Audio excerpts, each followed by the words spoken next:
1984 by George Orwell. Narrated by Mark Bowen. Part 1. Chapter 1. It was a bright, cold day in April, and the clocks were striking 13. Winston Smith, his chin nuzzled into his breast in an effort to escape the vile wind, slipped quickly through the glass doors of Victory Mansions, though not quickly enough to prevent a swirl of gritty dust from entering along with him.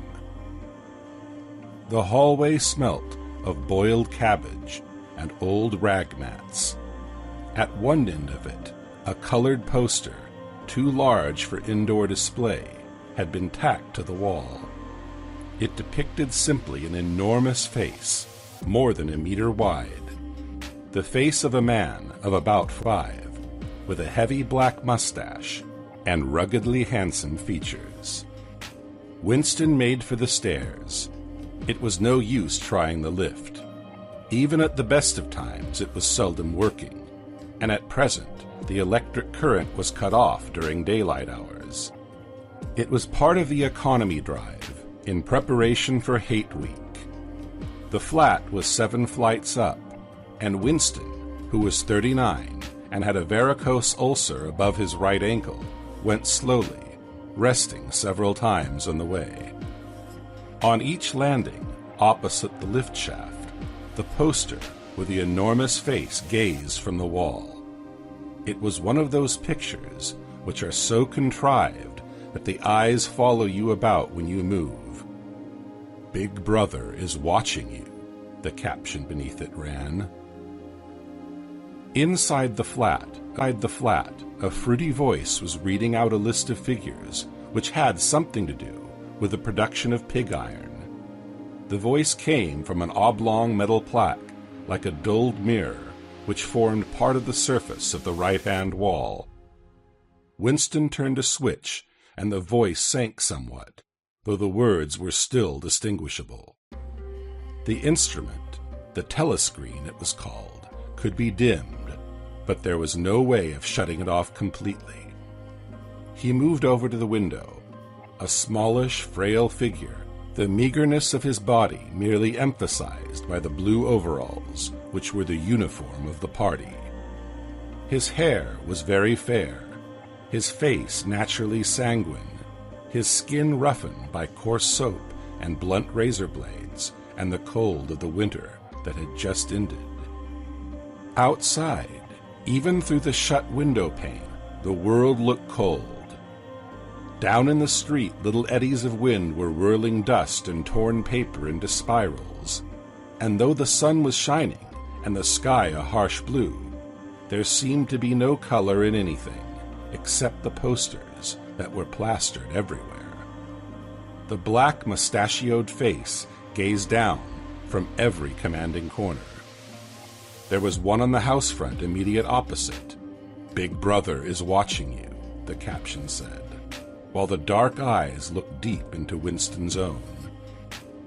Down at street level, another poster, torn at one corner, flapped fitfully in the wind, alternately covering and uncovering the single word, "Ingsoc."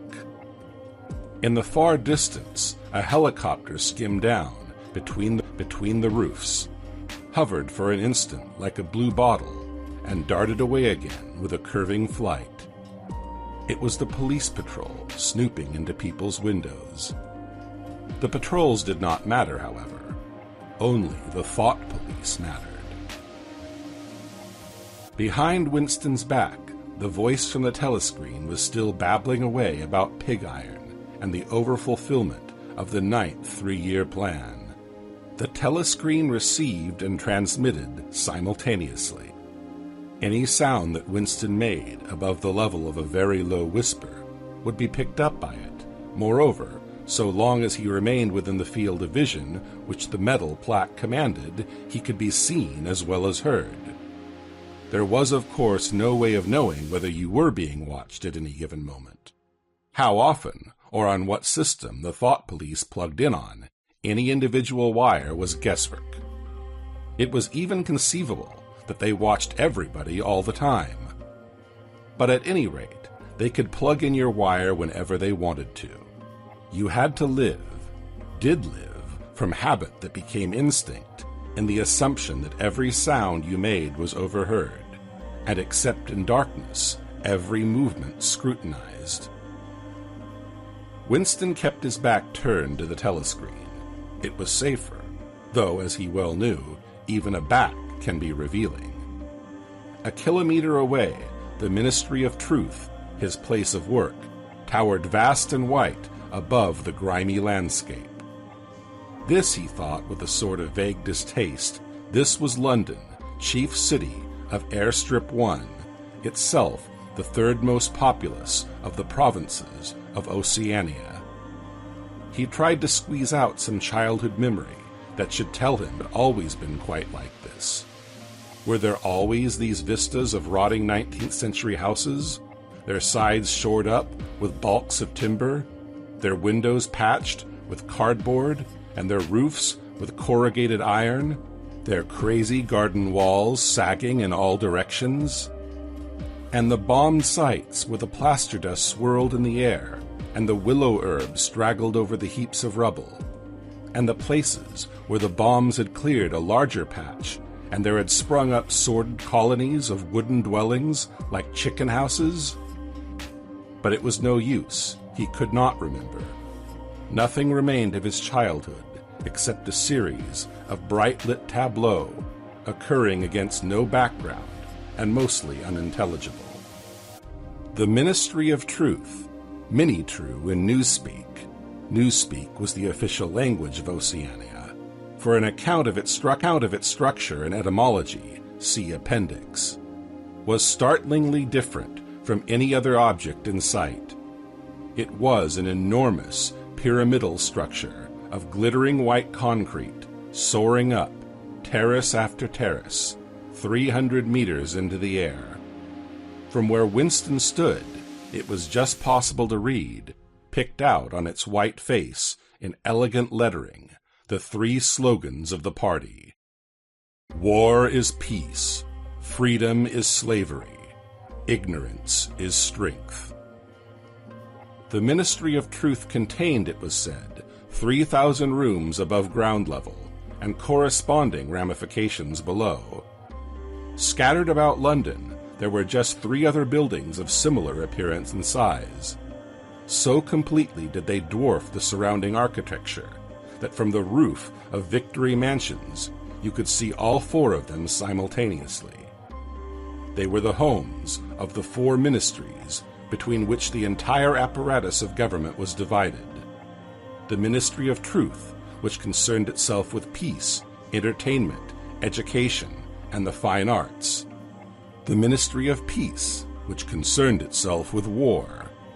The Ministry of Love, which maintained law and order. And the Ministry of Plenty, which was responsible for economic affairs. Their names in Newspeak: Mini-True, Mini-Pax, Mini-Love, and Mini-Plenty. The Ministry of Love was the really frightening one. There were no windows in it at all. Winston had never been inside the Ministry of Love, nor within half a kilometer of it. It was a place impossible to enter, except on official business, and then only by penetrating through a maze of barbed entanglements, steel doors, and hidden machine gun nests. Even the streets leading up to its outer barriers were roamed by gorilla-faced guards in black uniforms, armed with jointed truncheons. Winston turned round abruptly. He had set his features into the expression of quiet optimism, which it was advisable to wear when facing the telescreen. He crossed the room into the tiny kitchen. By leaving the ministry at this time of day, he had sacrificed his lunch in the canteen, and he was aware that there was no food in the kitchen except a hunk of dark-colored bread, which had got to be saved for tomorrow's breakfast. He took down from the shelf a bottle of colorless liquid with a plain white label marked Victory Gin.